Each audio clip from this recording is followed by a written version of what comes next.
죄의 근본적인 성향은 내가 도덕적으로 잘못했느냐, 또 법적으로 그 법을 어겼느냐, 이것이 먼저가 아니라 하나님이십니다.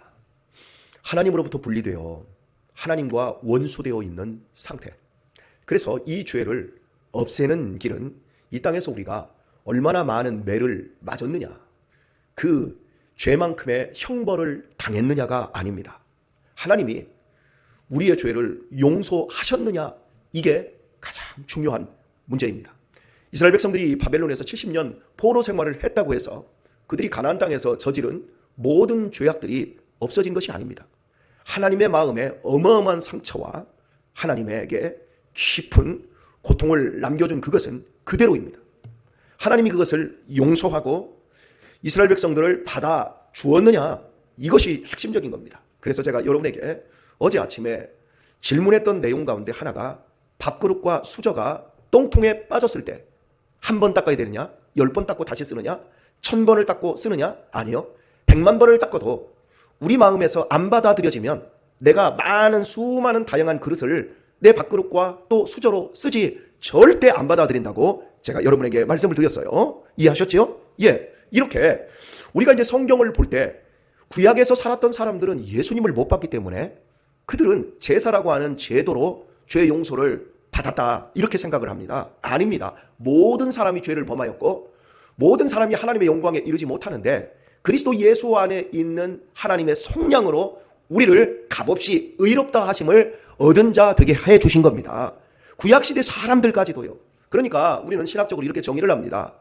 오늘을 살아가는 우리는 오신 그리스도를 믿고 구원을 받는 것이고, 구약시대에 있었던 사람들은 오실 메시아, 오실 그리스도를 바라보는 그 믿음으로 구원을 받은 겁니다. 누구 때문에? 예수님 때문에 받아들여진 거예요. 나 때문이 아니에요.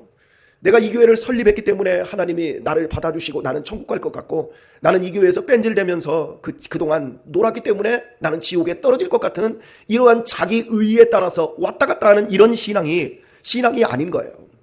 우리는 은혜를 입은 겁니다. 어떤 은혜? 자격 없는 사람에게 베푸시는 하나님의 호의를 입은 겁니다. 받아들여진 거예요.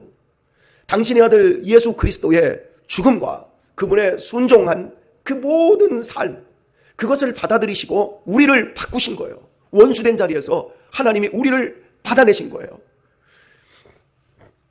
이 믿음의 원리를 우리가 알지 못하면 우리는 끝없이 누가 크냐, 누가 자격이 있느냐, 누가 권사 자격이 있고 누가 목사 자격이 있느냐, 누가 총회장을 해야 되느냐, 이런 불필요한 싸움으로 우리의 감정의 골들은 깊어지고, 예수님께서 하나님과 우리 사이를 하나로 만드셔서 우리는 거침없이 하나님께 나아가 기도할 수 있고 하나님의 그 좋은 것들을 누릴 수가 있는데 누리지를 못하는 거예요. 제가 어제 예화를 통해서 한 여자와 한 남자가 결혼을 바로 하고서 아름답게 살면 되는데, 이 여자가 돈 벌어오겠다고 나가가지고 결국에는 몸 버리고 더럽고 추악한 꼴이 되었을 때 남자가 찾아가서 그 돈 다 갚아서 포주에게서 그 여자를 속량해주고, 내가 당신과 이제 함께 살기를 원합니다, 우리 함께 사십시다 라고 할 때 이 여자가 도덕적으로 당신이 나에게 자유를 준 것은 감사한데 나는 당신의 아내가 될 자격이 없습니다. 나는 몸과 영혼이 다 만신창이게 되고 더러워져서 나는 당신의 신부가 될 수 없습니다. 그렇게 얘기하는 것이 어쩜 사람의 당연한 상식이라고 생각이 되어집니다. 그러나 그것은 불신앙입니다. 우리가 예수님으로 말미암아 우리의 죄가 없어진 것도 사실이지만 하나님은 우리 같은 것을 당신의 귀한 자녀로 받아주셨다는 사실, 쓰면 뱉어버리고 달면 삼켜버리는 이런 세상의 인간관계가 아니라 우리를 포기할 수 없는 그 사랑으로, 절대적인 사랑으로 우리를 하늘나라의 자녀로 받아주신 겁니다. 이 은혜를 우리가 누리고 있는 겁니다. 우리의 인생 속에서 더 이상 화를 당할 일이 없습니다. 두려워할 일이 없습니다. 왜요? 모든 상황에서 합력하여 선을 이루기 때문에 그래요. 좋은 것만 가지고 선을 이루지 않습니다. 나의 실수와 나의 못남과 나의 불신앙까지도 하나님은 쓰셔서 결국에는 우리로 하여금 하나님을 아버지라 부르는 그 복된 자리로 하나님은 우리를 불러가고 계십니다. 우리를 절대 버리지 않습니다. 우리를 절대 놓지 않습니다. 우리를 절대 포기하지 않습니다. 천국 가는 그날까지 우리가 하나님의 자녀로 우뚝 서는 그날까지 하나님이 우리를 지키시고 우리를 인도하고 계신다는 사실을 잊지 마시길 바랍니다. 그래서 이 구약 성경을 우리가 보다가 특별히 오늘의 이런 본문 속에서 하나님께서 여호와가 너희 형벌을 제하였고 너희 원수를 쫓아내었으며 이스라엘 왕 여호와가 너희 중에 있으니 네가 다시는 화를 당할까 두려워하지 아니할 것이라, 이런 말씀들이 나오면 우리는 계속해서 이스라엘 백성들이 자기의 죄값을 치르는 바벨론 포로라고 하는 엄청난 시절을 지났으니까 이런 축복을 누린다라고 생각을 합니다. 아닙니다. 그것 때문에 그런 것이 아니라 먼저 하나님이 그들을 받아주셨다라고 하는 것, 그들의 죄를 제하여 버리셨다라는 것, 그리고 그들의 원수인 바벨론을, 아시리아를 완전히 박살내버리시는 먼저 그 일이 있었다라고 하는 것, 하나님께서 십자가로 말미암아 우리의 진짜 원수인 마귀를 멸하셨습니다. 더 이상 마귀는 우리에게 아무것도 내놓으라고 할 것이 없습니다. 왜냐하면 예수님이 다 해결해 주셨기 때문에 그렇습니다. 지금도 마귀는 우는 사자와 같이 두루다니며 삼킬 자를 찾습니다. 그러니까 베드로가 말합니다. 그 마귀를 대적하라고 말합니다. 두루 삼킬 자를 찾아다니면서 뭐합니까? 우리를 협박합니다. 우리를 공박합니다. 우리의 양심을 건드립니다. 니까짓 거 꼬라지 봐라. 니까짓 게 어떻게 하나님의 자녀냐. 너 어제 저녁에도 네 부인한테 소리 버럭 질렀잖냐. 너 봐. 네 자녀한테 얼마나 더 악다구니 하고 있냐. 니까짓 게 하나님의 자녀라고 하면 막 지나가는 개가 웃는다. 이렇게 우리의 양심을 건드리며 우는 사자처럼 우리를 괴롭혀요. 때때로 우리가 환난을 당하고 고난의 세월을 지날 때가 있습니다. 그런 걸 보면 사자가 와서 또 울어요. 사자처럼 이 마귀가 너 하나님이 버렸으니까 그런 거야. 하나님이 사랑과 은혜와 평안과 윤택을 주신다고 말씀했는데 네 꼬라지 마. 너는 제외되어서 그러니 일찌감치 김치국 마시려고 하는 그거 포기해. 이러면서 우리를 한없이 저 밑에 나락으로 떨어뜨립니다. 이때 베드로는 우리에게 마귀를 대적하라 그렇게 해요. 뭘로 대적하라? 믿음으로. 할렐루야. 어떤 경우에도 믿음인 거예요. 어떤 믿음? 내 신념이 아니라 하나님이 약속하신 이 모든 말씀이 그대로 이루어지고 있는 이 말씀을 붙잡으셔야 합니다. 그런데 우리의 신앙생활에 있어서 하나님의 말씀은 완벽합니다만은 아주 중요한 사실은 우리의 내면 세계가 불완전하다라는 겁니다. 여러분, 진짜 어린 시절부터 우리가 살아가면서 이 든든함과 내면이 완전히 채워진 사랑을 경험한 사람이 얼마 되지 않는다는 거예요. 이게 우리의 내면에 부모님으로부터의 사랑이 넘치도록 채워진 사람은 내면이 강해서 어지간해서 상처를 안 받습니다. 다 좋게 해석합니다. 좋은 권위자, 부모님이 좋은 권위자로 자녀들에게 든든함과 지지, 이런 것들을 주어서 이것을 경험한 이 자식들은 세상을 살아가면서 어지간한 일에도 놀라지 않는답니다. 그런데 이 든든함과 사랑을 이게 모자라는 사람들, 이걸 제대로 받지 못한 사람들의 특징은 한 6가지 정도로 우리의 내면 세계에 나타난다고 하는데, 그것은 인간관계에서 사람에게 굉장히 집착을 한답니다. 그래서 저 사람이 나 버리고 떠나는 거 아니야? 그래가지고 남편을, 아내를 굉장히 의심하고, 또 자녀들을 키우면서도 얘가 나 버리고 가는 거 아니야? 그래서 먼저 버려질까 봐 불안해서 자기가 먼저 버려버리고 자기가 먼저 선을 긋는다는 거. 그리고 또 이렇게 우리가 인간관계를 하잖아요. 그러면 인간관계가 좋아질 때도 있고 나빠질 때도 있잖아요. 그죠? 인간관계가 어떻게 항상 일정하게 항상 좋은 곳으로만 갑니까? 우리가 어떻게 우리 다준이, 우리 교회에 불알 친구가 있잖아요. 다준이, 우리 유신이, 또 우리 하은이까지는 다 걔네들 어린 시절 빨가벗고 이 밑에서 놀고 그랬었어요. 기저귀도 가를 때 함께 옆에서 갈아주고. 그런데 이 친구들이라 할지라도 여러분 어때요? 싸울 때도 있어야 되고 또 더 좋아질 때도 있어야 돼요. 근데 우리 애들이 아직 싸우지는 않더라고요. 근데 싸워야 돼요. 싸워서 우리가 서로 불편하거나 싸우면 그리고 다시 더 친해지고 이러면서 더 좋아지는 이런 관계들. 그런데 우리가 커서도요, 인간관계가 이게 너무 집착을 하는 거예요. 그 사람에게. 너 나만 사랑해줘야 돼. 그러다가 이게 안 되면 팡 하고 돌아서 버리는 이런 모든 것들이 사랑의 부족에서 온다라고 하는 거예요. 그리고 또 이 사랑을 많이 못 받은 사람들이 연민, 긍휼 이런 게 또 굉장히 높답니다. 반대로. 그래서 자기는 막 무조건적으로 퍼준다는 거예요. 인간관계하면서 이렇게 나 저 사람한테 과도하게 돈도 주고 과도하게 뭔가를 친절을 베푼다고 하는 거예요. 그래서 사람들은 겉으로 볼 때 저 사람 정말 훌륭한 사람이고 사랑이 많은 사람이다. 그런데 실은 그 사람의 나중에 결과를 보면 많이 주고 많이 베풀고 많이 헌신하고 많이 봉사해놓고서나 딴소리를 하는 거예요. 어떤 소리? 왜 너는 그거 안 해? 왜 내가 너한테 준 만큼 안 줘? 그러면서 불안해한다는 거예요. 그러니까 이게 진짜로 이게 사랑이 아니지. 그러니까 우리가 인생을 살아가면서 우리 자신들을 잘 몰라요. 이렇게 사랑을 못 받아본 존재, 완전한 사랑을 못 받아본 거예요. 부모님이 좋아서 정말 완전한 사랑을 받은 이 자녀들은 인생을 건강하게 사는 거예요. 내가 당신과의 관계에서도 내가 참 좋은 것을 내가 많이 줍니다. 그러나 분명히 선이 있어요. 근데 선이 없는 거예요. 왜? 불안하니까. 이해하셨어요? 이런 인간이 완전하신 하나님의 사랑을 받아들일 수 있을까요? 사람은 경험을 통해서 사람이 되어집니다. 좋은 경험, 나쁜 경험. 그런데 우리가 정말 할 수 있는 것, 좋은 경험을 해야 돼요. 근데 안타까운 것은 오늘날 이런 제가 말씀드린 이런 사랑을 받지 못한, 정말 지지와 격려를 받지 못한 이 사람들의 이 특징적인 것들이 우리의 젊은 어린 자녀들에게서 더 많이 나타난다는 거예요. 요즘 자녀들이 부모로부터 사랑을 얼마나 받습니까? 저 같은 경우에는 사랑을 못 받아봤어요. 제가 우리 고향에서 살아갈 때 우리 이종 사촌들 또 보면 정말 사랑을 못 받았어요. 왜? 일단 돈이 없으니까 어린 시절 하는 얘기, 야, 여자들은 그냥 초등학교만 가면 되지, 뭘 글자 세 글자만 쓰면 되지, 학교 가지 마, 이런 분위기. 그리고 이제 우리 같은 사람은, 야, 그 뭐 남자는 중학교 고등학교만 나와서 기술 배우면 되지. 그러니까 지지와 무슨 격려라는 게 어디 있어요. 그냥 처절하게 살아야 되는구나, 이러지. 먹을 게 없으니까 늘 배고프고, 그러니까 막 나눠 먹어야 되니까 이게 채워지질 않는 거죠. 그리고 자식들은 많으니까 부모가 다 한 사람 한 사람 이 사랑을 못 준 거예요. 이런 가운데서 살다 보니까 생활력은 엄청나게 다 강해요. 그런데 내면 세계가 약했어요. 그런데 요즘 애들은 대학까지는 무조건 나오고, 조금 더 하면 대학원 가고, 먹을 게 넘쳐나고, 어려서부터 걱정 한번 안 해보고 부모로부터 사랑과 격려와 지지를 받고 있는 것 같아요. 그리고 애들이 어린이집에서 안 좋은 소리 들으면 부모가 쫓아가서 난리 피고, 애들이 학교에서 선생님한테 조금 혼나면 가가지고 선생님을 두들겨 팰 정도로 내 자식을 철저하게 보호하고 철저하게 지지해주고 정말 끔찍하게 살아가는데, 그 아이들 대부분이 고아기적 상태로 내면이 채워지질 않는 거예요. 그러니까 요즘 애들이 손가락 다 물어뜯고 막 이상한 증상, 막 틱이 나오고, 애들이 분노 조절이 안 되고, 이런 많은 부분들이 진짜 사랑, 부모로부터 진짜 격려, 이걸 지금 못 받고 있는 거예요. 그런데 여러분 아세요?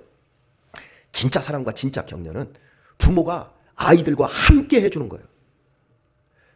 예전에는 우리 부모들이, 아버지는 돈 벌려 나갈 망정 엄마가 집에 있었잖아요. 엄마가 그 가운데, 가정 가운데 있으니까 아이들이 안정이 되었던 거고, 엄마가 예전에는 별로 기술이 없어요. 엄마들이 예전에 우리 동네에 보면 제 엄마 또래의 사람들이 학교를 나온 사람이 거의 없었어요. 근데 엄마들이 겸손해요. 하지만 엄마들이 애를 낳아요. 엄마들이 밭에서 고추밭에서 일하다가 낳은 애도 있잖아요.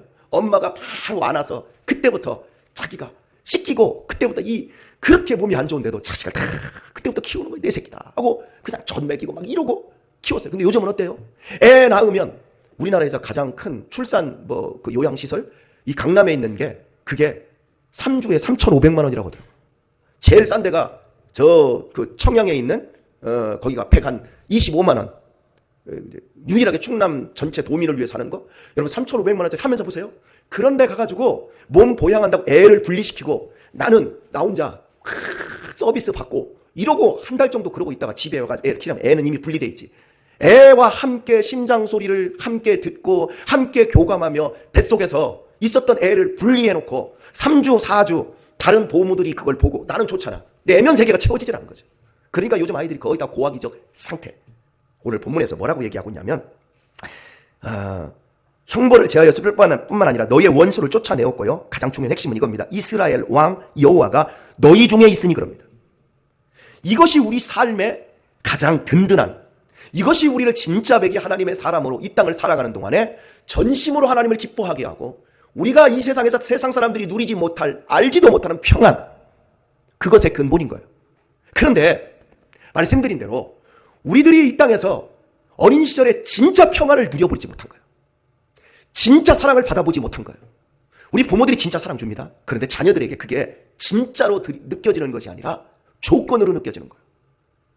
그리고 지지해주고 있는 것이 아니라 어떤 경우도 지지여야 되는데 부모가 이랬다 저랬다 하는 이런 부분들로 진짜 백이 지지, 격려 이런 것들을 경험하지 못하여서 교회 안에 돌아와서도 늘 불안하고 늘 쫓기는 거예요. 하나님이 얼마나 속상하실지요. 그런데 제가 여러분에게 설교한 이 모든 내용은 사실은 제가 경험한 겁니다. 제가 하나님을 믿기 시작한 게 20살인데 27살 때까지 이런 지지와 격려와 사랑의 풍성함을 알지를 못해서요. 늘 쫓기고 늘 불안하고 나는 내가 분투해야만이 하나님이 사랑해 주시고 내가 최선을 다해야만이 하나님이 내 기도에 응답하신다라고만 생각을 해서 내 안에는 평안이 없었고 위로가 없었고 여유가 없었어요. 찬송을 해도 코 벌렁벌렁거리면서 콧구멍 넓게 하면서 온 힘을 다 쏟아 부어야만이 하나님이 찬양을 받으신다고만 생각했지. 하나님이 정말 나 같은 것을 바라보며 그렇게 기뻐하고 나를 완전히 받아주셨다는 이런 사실에 대한 이 삶을 누리지를 못했어요. 그리고 이때도 27살에 제가 거듭나서 그때부터 다 받아주셨구나 이걸 알게 되었는데도 불구하고 때때로 삶에 고난이 오고 환난이 올 때마다 내 자신이 흔들렸어요. 그러다가 제가 내 안에 이런 문제가 있구나 그것을 알게 되고 그래서 진짜 백이 평안을 누리며 진짜 감격과 사랑 안에서 살아가는 그 재미 그것을 지금은 예전에 비해서 어마어마하게 누리는데 그 배경을 저한테 준 사람이 제 아내예요. 제 아내가 어린 시절에 부모님으로부터 받은 사랑 강요가 없었다고 하더라고요. 그리고 언제나 지지했었다고 하더라고요. 그냥 그 좋은 모습으로 아버지가 교회와 회사와 가정밖에 없는데 늘 밖에 나가서 좋은 책들을 사오시고 그 테이프, CD 같은 거 좋은 클래식 음악 같은 것들을 그걸 늘 사오셔서 이렇게 듣고 그 따뜻한 안정감 엄마 아빠가 그냥 가정 안에서 막 강제적으로 막 율법적으로 이거 해라 외워라 예배들 이러지 않고 두 분이 교자상 갖다 놓고 두 분이 아름답게 안정되게 예배드리는 그런 기조 속에서 이게 산 거예요. 아내가 어떻게 저렇게 사람이 평안하지? 어떻게 저렇게 인간관계를 이렇게 설 때 상처를 받을 일도 많고 상처를 줄 일도 많은데 누구에게 상처를 받았다고 안 하지? 그러면서 잠잘 때 보면 오늘 하루 짊어진 짐이 어마어마하게 큰데 여보 잡시다 그러면 한 10초만 되면 당신은 잠이 와? 그럼 저한테 그래요. 그럼 잠이 안 와? 나중에 제가 책을 읽고 이러면서 이 사람이 이렇구나. 그리고 이렇게 기도할 때 보면 많이 울어요. 근데 우는데 감격해서 울었다고 하는 거예요. 이게 어떻게 감격해서 울어? 그렇게 우는데? 그렇다고 해서 막 부르짖고 이러지도 않아요. 감격하면서 울었다는 거예요. 그런데 보세요. 제가 저 같은 경우에는 부르짖고 울고 막 떼굴떼굴 굴려고 했던 그 모든 것들을 가만히 나중에 돌아보니까 하나님이 안 믿어지니까 막 믿고 싶어서 막 제가 떼굴떼굴 부른 거예요. 근데 제 아내는 똑같은 상황이었거든요. 저랑 같이 결혼해서 저랑 당한 일들이 다 똑같았으니까요. 근데 그 상황에서 아내는 자요. 왜 이럴 때 기도해? 이럴 때는 충분히 쉬어야 돼. 이러고 그리고 저는 떼굴떼굴 굴렀는데 제 아내는 웃으면서 감격하면서 이러고 웃으면서 울면서 기도하는 이런 모습들을 제가 여러 번 봤거든요. 그러면서 뭔 차일까? 그러다가 제가 많은 이제 책들을 이렇게 보면서 내가 불안하니까 더 소리 지르는구나. 내가 마음에 여유가 없으니까 더 하는구나. 여러분 정말 우리가 감격하며 살아가는지 보세요. 내 안에 주님이 계셔서 빼앗길 수 없는 여유 때문에 천둥 소리가 치고 내 앞에 번개가 치고 지금 앞에 우는 사자와 같이 마귀가 지금 달려들 것 같은 그런 상황 속에서도 오늘 말씀이 이야기하고 있는 것처럼 나는 더 이상 화를 당할까 두려워하지 아니한다. 이게 내 것으로 진짜 누리고 있냐는 말이에요. 여러 번 큰 고비를 넘기면서 제가 여기 이명교 장로님 계신데요. 이명교 장로님은 단 한 번도 흔들리는 걸 못 봤어요. 우리 장로님 가정에서도 어려움이 많죠. 지금 보람이가 교회를 안 다니고 있고요. 그리고 뭐 자식이 넷이나 되니까 여러 어려운 일들이 뭐 이쪽 저쪽에서 많이 터져요. 그런데 그때마다 단 한마디도 안 해요. 그리고 기도해야 될 문제죠. 그리고 묵묵하게 기도하는 이런 모습들. 젊어서 저러셨기 때문에 우리 아내가 저런 사람이 되었구나. 그래서 제가 우리 딸한테 주고 싶은 게 바로 그건데 잘 배워가고 있는지는 잘 모르겠어요. 우리 아들들한테. 신앙은 교리로 배워지지 않아요. 우리가 자식들이 우리의 뒤통수를 보고 배운다고 그러잖아요. 저는 그 여유를 좀 가지고 싶어요. 그래서 요즘 많이 배워가고 있어요. 사랑하는 교회 여러분, 우리 교리적으로 하나님 우리를 위해서 대속제물이 되셨고 우리 다 알잖아요. 근데 우리는 결정적일 때, 서운하고 힘들 때, 왜? 내가 지지와 격려를, 내가 정말 엄청난 사랑을 내가 누려본 경험이 없으면 다 쪽내버려요. 그 쪽내는 것들이 하나하나가 우리의 열매로 맺어져 가고 있는 거죠. 이제부터 우리 사랑하는 교회 여러분, 우리의 공로 없어요. 우리 자격 하나도 없어요. 맞지요? 우리가 누리는 모든 것이 하나님의 호의입니다. 은혜입니다. 맞지요? 그렇다면 우리 어떤 상황이 되었을 때 그 상황에 직면할 때 내가 반응하는 것을 항상 보세요. 평소에는 믿음으로 다 반응해요. 하지만 내가 힘든 상황에 딱 직면할 때 믿음으로 반응하기보다 말씀은 하나도 안 생각나고 내 신앙의 근육들이 다 굳어버려요. 그리고 그때부터 마귀에게 끌려가요. 저도 그렇게 수없이 당해와 살았어요. 하지만 이제부터 환난과 시험 당할 때 여러분 믿음의 온 근육을 다 사용하도록 하십시다. 그리고 그 믿음의 근육을 가지고 우리가 어떻게 해야 돼요? 전심으로, 팔 늘어뜨리지 말고 전심으로 손들고 감격하며 눈물로 기뻐하고 즐거워하며 하나님 모든 상황에서 합력하여 선을 이루신다며요. 감사합니다. 그래서 요동치 아니할 뿐만 아니라 내 시험들을 이기고 나를 바라보고 내가 책임진 믿음의 사람들을 더 온전히 세워갈 수 있는 우리 그런 귀한 성도들 되도록 하십시다. 이 은혜로움이 오늘 또 우리 속에서 역사하고 있음을 기억하며 감격하고 오늘도 사랑과 하나님의 지지 가운데 기뻐하며 승리할 수 있기를 예수님의 이름으로 축원합니다.